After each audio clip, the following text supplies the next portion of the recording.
ನಮಸ್ಕಾರ ಸ್ನೇಹಿತರೆ, ಹೃದಯ ತರಂಗ ಯೂಟ್ಯೂಬ್ ಚಾನಲ್ಗೆ ತಮಗೆಲ್ಲ ಸ್ವಾಗತ ಸುಸ್ವಾಗತ. ಎಲ್ಲರಿಗೂ ಮಕರ ಸಂಕ್ರಾಂತಿಯ ಶುಭಾಶಯಗಳು. ಒಂದು ವರ್ಷದಲ್ಲಿ 12 ಮಾಸಗಳು, ಅವುಗಳಲ್ಲಿ 2 ಭಾಗವನ್ನು ಮಾಡಿ ದಕ್ಷಿಣಾಯನ ಮತ್ತು ಉತ್ತರಾಯಣ. ಒಂದು ರಾಶಿಯಿಂದ ಮತ್ತೊಂದು ರಾಶಿಗೆ ಪ್ರವೇಶ ಮಾಡುವ ದಿನವೆಂದೇ ಸಂಕ್ರಾಂತಿ ದಿನವೆಂದು ಕರೆಯುತ್ತಾರೆ. ಸೂರ್ಯಗ್ರಹವು ಒಂದು ರಾಶಿಯಲ್ಲಿ 1 ತಿಂಗಳು ಕಾಲ ಇರುತ್ತಾನೆ.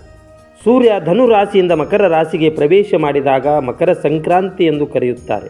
ಇನ್ನು ಆಯನವೆಂದರೆ ಸೂರ್ಯನು ಚಲಿಸುವ ಮಾರ್ಗ. ದಕ್ಷಿಣಾಯನದಲ್ಲಿ ಮುಚ್ಚಿದ ಸ್ವರ್ಗದ ಬಾಗಿಲು ಉತ್ತರಾಯಣದಲ್ಲಿ ತೆರೆಯುತ್ತದೆ. ಹಾಗೂ ಯಜ್ಞ ಯಾಗಾದಿಗಳಿಗೆ ಸಮಸ್ತ ಕಾರ್ಯಗಳಿಗೆ ಉತ್ತರಾಯಣ ಒಂದು ಪುಣ್ಯ ಕಾಲವಾಗಿದೆ. ಜನವರಿ 15ರಂದು ಬರುವ ಈ ಹಬ್ಬ, ಆ ದಿವಸ ವಿಶೇಷ ಭೋಜನೆಯನ್ನು ಮಾಡಿಸುತ್ತಾರೆ. ಮಕ್ಕಳು ಮತ್ತು ವಯಸ್ಕರು ಎನ್ನದೇ ಬಣ್ಣ ಬಣ್ಣದ ಗಾಳಿ ಪಟಗಳು ಹಾರಿಸುತ್ತಾರೆ.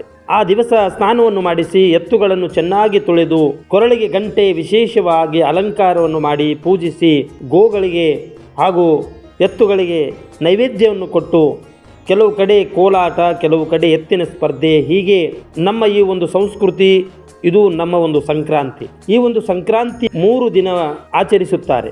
ಮೊದಲನೆಯ ದಿನ ಭೋಗಿ ಹಬ್ಬವನ್ನು ಆಚರಿಸುತ್ತಾರೆ.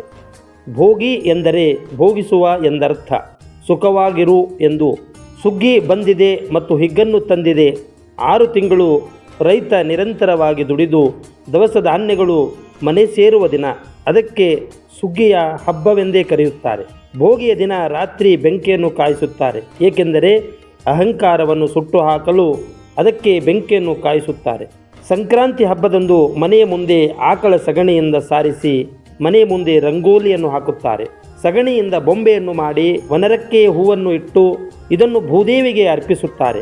ಮರುದಿನ ಸೂರ್ಯ ದಕ್ಷಿಣ ಪಥದಿಂದ ಉತ್ತರ ಪಥಕ್ಕೆ ಚಲಿಸುತ್ತಾನೆ. ಮಕರ ರಾಶಿ ಪ್ರಾರಂಭವಾಗುತ್ತದೆ. ಸಂಕ್ರಾಂತಿ ವಿಶೇಷ ಬಗ್ಗೆ ಹೇಳಬೇಕೆಂದರೆ, ಸಂಕ್ರಾಂತಿ ದಕ್ಷಿಣ ಭಾರತದಲ್ಲಿ ದೊಡ್ಡ ಹಬ್ಬ. ಮಹಾವಿಷ್ಣು ವರಾಹ ಅವತಾರ ತಾಳಿದ ಕಾಲವಿದು. ಗಂಗೆ ಧರೆಗಿಳಿದ ಪವಿತ್ರ ದಿನವೇ ಒಂದು ಸಂಕ್ರಾಂತಿ. ಸೃಷ್ಟಿಕರ್ತ ಬ್ರಹ್ಮ ಜಗತ್ತನ್ನು ಸೃಷ್ಟಿಸಿದ ಕಾಲವಿದು. ಶುಭ ಕಾರ್ಯಗಳಿಗೆ ಉತ್ತಮ ಸಮಯವಿದು. ಶಿವಪಾರ್ವತಿಯರ ವಿವಾಹವಾದ ಕಾಲವಿದು. ಸುಗ್ಗಿಯ ಕಾಲವಿದು. ಪುಣ್ಯ ಸಮಯವಿದು. ನಮ್ಮ ಪ್ರೀತಿಯ ಬಂಧುಗಳೇ, ನಮ್ಮ ಸಂಸ್ಕಾರವನ್ನು ಬಿಡದೆ ನಮ್ಮ ಸಂಸ್ಕಾರವನ್ನು ಕಾಪಾಡಿಕೊಂಡು ಹೋಗುವ ಜವಾಬ್ದಾರಿಯನ್ನು ನಿಮ್ಮದು. ಪ್ರತಿಯೊಂದು ಆಚರಣೆ ದೈವಿಕ ವೈಜ್ಞಾನಿಕ ಕಾರಣಗಳಿಂದಲೇ ಸೌರಮಂಡಲದಲ್ಲಿ ಆಧಾರವಾಗಿಟ್ಟುಕೊಂಡು ನಮ್ಮ ಪೂರ್ವಜರು ಈ ಹಬ್ಬಗಳ ಆಚರಣೆಯನ್ನು ಮಾಡಿದ್ದಾರೆ. ಪ್ರತಿಯೊಂದು ಹಬ್ಬ ಸಂದೇಶವನ್ನು ಕೊಡುತ್ತದೆ. ಹಬ್ಬಗಳನ್ನು ಆಚರಿಸದಿದ್ದರೆ, ನಮ್ಮ ಪರಂಪರೆಯನ್ನು ಎತ್ತಿ ಹಿಡಿಯದಿದ್ದರೆ, ನಮ್ಮ ಪೂರ್ವಜರನ್ನು ಗೌರವಿಸದಿದ್ದರೆ ನೀವು ಏನನ್ನೂ ಮಾಡಿದರೂ ಪ್ರಯೋಜನವಿಲ್ಲ. ಸಂಕ್ರಾಂತಿ ಹಬ್ಬದ ಎಲ್ಲ ತಿಳುವಳಿಕೆಗಳನ್ನು ಈ ಒಂದು ಸಂದೇಶದ ಮುಖಾಂತರ ನಿಮ್ಮ ಎಲ್ಲ ಬಂಧುಗಳಿಗೂ ಮತ್ತು ನಿಮ್ಮ ಎಲ್ಲ ಮಿತ್ರರಿಗೂ ಕಳಿಸಬೇಕೆಂದು ತಮ್ಮಲ್ಲಿ ವಿನಂತಿಪೂರ್ವಕವಾಗಿ ಬೇಡಿಕೊಳ್ಳುತ್ತೇನೆ.